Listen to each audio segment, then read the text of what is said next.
আসসালামু আলাইকুম প্রিয় ছাত্রছাত্রী, আলোচনায় আছি আমি মৌলিক পরিসংখ্যান সাবজেক্টে কেন্দ্রীয় প্রবণতার পরিমাপ মেজার্স অফ সেন্ট্রাল টেন্ডেন্সি চ্যাপ্টারে পার্ট 37 37তম ক্লাস করব। আজকে আমরা এই অধ্যায়ের একটা ইম্পর্টেন্ট টপিক খেয়াল করো। একটা কোশ্চেন আমি দাঁড় করে রাখছি, ম্যাথমেটিক্যাল টার্ম সম্মিলিত গড় সম্পর্কিত। একটু কৌশলে আসছে কোশ্চেনটা, হচ্ছে অ্যাকচুয়ালি সম্মিলিত গড়, কম্বাইন্ড অ্যারিথমেটিক মিন রিলেটেড। খেয়াল করো, কোনো কলেজের 3টা বিভাগ, রাষ্ট্রবিজ্ঞান, অর্থনীতি এবং বাংলা বিভাগের মোট ছাত্র সংখ্যা বলেছে 1500 জন। তাদের গড় বয়স হচ্ছে 18.50 বছর। 3 বিভাগের ছাত্রদের গড় বয়স হচ্ছে 18.50, অর্থাৎ 18.5 বছর। রাষ্ট্রবিজ্ঞান এবং অর্থনীতি বিভাগের ছাত্র সংখ্যা, রাষ্ট্রবিজ্ঞানের ছাত্র সংখ্যা 500 জন, অর্থনীতি বিভাগের ছাত্র সংখ্যা 600 জন। রাষ্ট্রবিজ্ঞানের যে 500 জন স্টুডেন্ট আছে তাদের গড় বয়স 18 বছর। অর্থনীতির যে 600 জন স্টুডেন্ট আছে তাদের গড় বয়স হচ্ছে 19 বছর। এটা দিয়ে বলেছে বাংলা বিভাগের ছাত্রদের গড় বয়স কত। অবশ্যই যেহেতু 3টা বিভাগ নিয়ে সম্মিলিত বয়স দেওয়া আছে, অবশ্যই এটাকে সম্মিলিত গড় সম্পর্কিত গাণিতিক সমস্যা দাঁড়াবে। তো খেয়াল করো তোমরা অ্যান্সার। ধরে রাষ্ট্রবিজ্ঞান,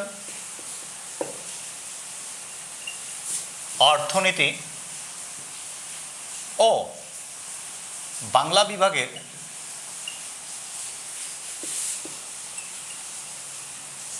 ছাত্র সংখ্যা যথাক্রমে N1, N2 ও N3 এবং তাদের বয়স যথাক্রমে X1, X2 ও X3। রাষ্ট্রবিজ্ঞান, অর্থনীতি, বাংলা। রাষ্ট্রবিজ্ঞানের ছাত্রদের রাষ্ট্রবিজ্ঞান ছাত্রদের বয়স, অর্থনীতি বিভাগের ছাত্রদের বয়স, বাংলা বিভাগের ছাত্রদের বয়স। আর কোশ্চেনে দেয়া আছে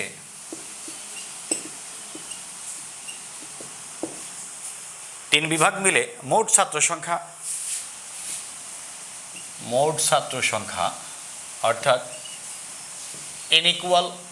N1 plus N2 plus N3, 3টা মিলে দেয়া আছে কতজন? 1500 জন। N এর মান দেয়া আছে, অর্থাৎ মোট ছাত্র সংখ্যার মান দেয়া আছে। তাদের গড় বয়স এবং 3 বিভাগ মিলে তাদের সম্মিলিত গড় বয়স XC বার কম্বাইন, 3 বিভাগ মিলে বিধায় কম্বাইন সম্মিলিত আসলো 18.50 বছর। 3 বিভাগ যেহেতু কম্বাইন্ড আসবে। এখন দেখো স্পষ্ট করে বলেছে কোন বিভাগের, রাষ্ট্রবিজ্ঞান আর অর্থনীতি বিভাগের ছাত্র সংখ্যা এবং তাদের বয়স দেয়া আছে। রাষ্ট্রবিজ্ঞান বিভাগের ছাত্র সংখ্যা N1 ইকুয়াল কত দেয়া আছে? 500, এবং এদেরই গড় বয়স, এবং রাষ্ট্রবিজ্ঞান বিভাগের ছাত্রদের গড় বয়স X1 বার ইজ ইকুয়াল কত? 18। আবার কি দেয়া আছে? অর্থনীতি বিভাগের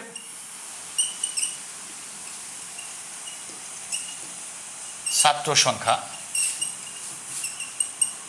N2 বলেছিলাম আমরা অর্থনীতিকে, দ্বিতীয়টাকে কি বলেছি? N2 ইকুয়াল 600 জন, এবং অর্থনীতি বিভাগের ছাত্রদের গড় বয়স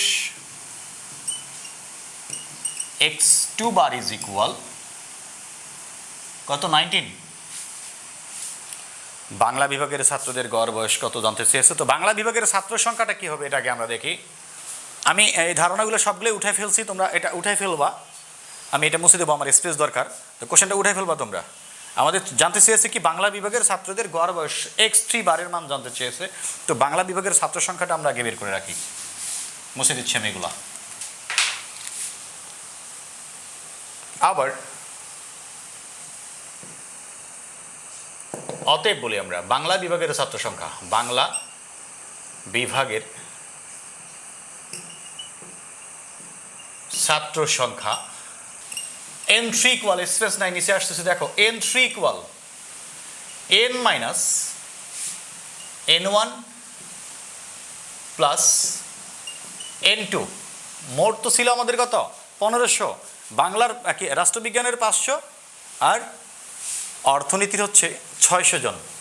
এটা হচ্ছে 1500 মাইনাস 500 প্লাস 600, 5 6 11, 1500 থেকে 1100 বাদ দিলে কত হবে 400। কোন ডিপার্টমেন্ট? বাংলা ডিপার্টমেন্ট। অতএব বাংলা বিভাগের ছাত্রদের বয়স, বাংলা বিভাগের ছাত্রদের গড় বয়স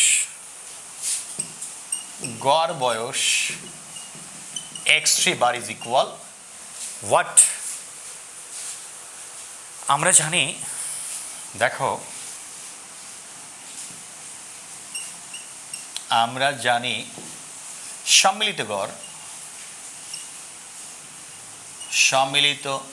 গড় x3 bar is equal n1 x1 bar plus n2 x2 bar plus n3 x3 bar by n1 plus n2 plus n3।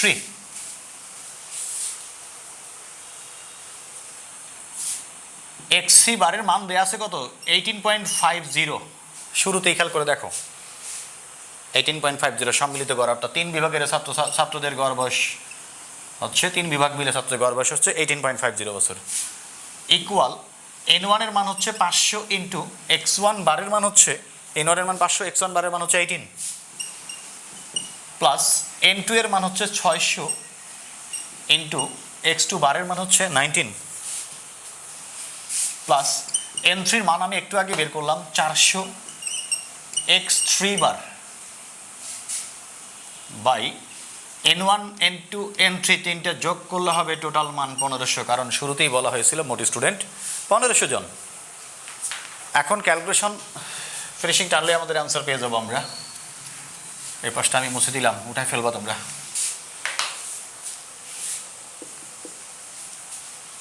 এটা আর গুণ করে ফেলি,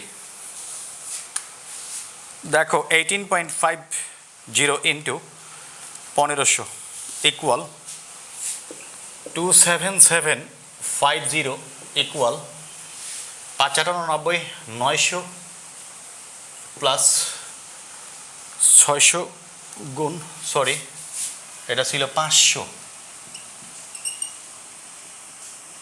এটা ছিল 500, এটা হবে 9000, 598 9000 প্লাস 600 গুণ 19 ইকুয়াল 11400 প্লাস 400 x3 বার। x3 বারের মানেই তো আমাকে বের করতে হবে। দেখো বাংলা বিভাগের ছাত্রদের গড় বয়স x3 বার ইকুয়াল হোয়াট, এটি ছিল আমাদের কোশ্চেন।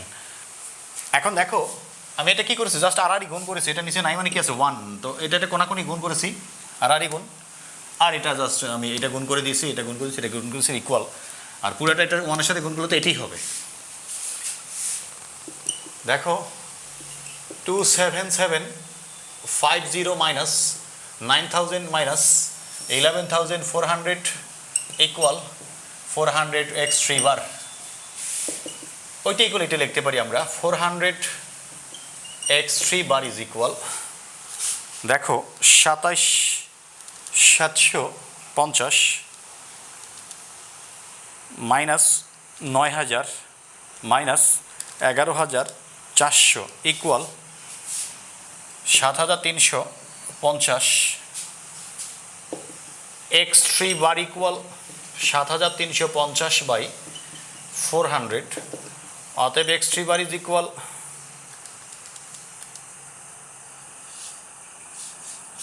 কি পাবো আমরা 18.375,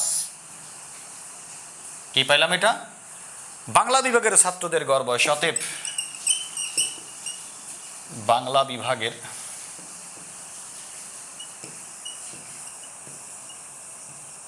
ছাত্রদের গড় বয়স x3 বার ইজ ইকুয়াল 18.375 বছর, এটাই অ্যান্সার। আশা করি কারো সমস্যা হওয়ার কথা না, অনেক ইজি করে আমি দেখানোর চেষ্টা করেছি ভাঙায় ভাঙায়। তো এরপরে কেউ সমস্যা মনে করে থাকলে অবশ্যই আমাকে কমেন্টে জানাবার। ক্লাস যদি ভালো লাগে, বারবার বলি, সবাই ভিডিওগুলো শেয়ার করবা। যারা চ্যানেল সাবস্ক্রাইব করেনি তারা সাবস্ক্রাইব করে নিবা, ভালো লাগলে লাইক দিবা, কমেন্ট করবা, আমার অনেক ভালো লাগবে। সর্বোপরি আমার জন্য, আমার পরিবারের জন্য সবাই দোয়া করবা। তোমরাও সবাই ভালো থাকো, আল্লাহ সবাইকে ভালো রাখুক। আল্লাহ হাফিজ।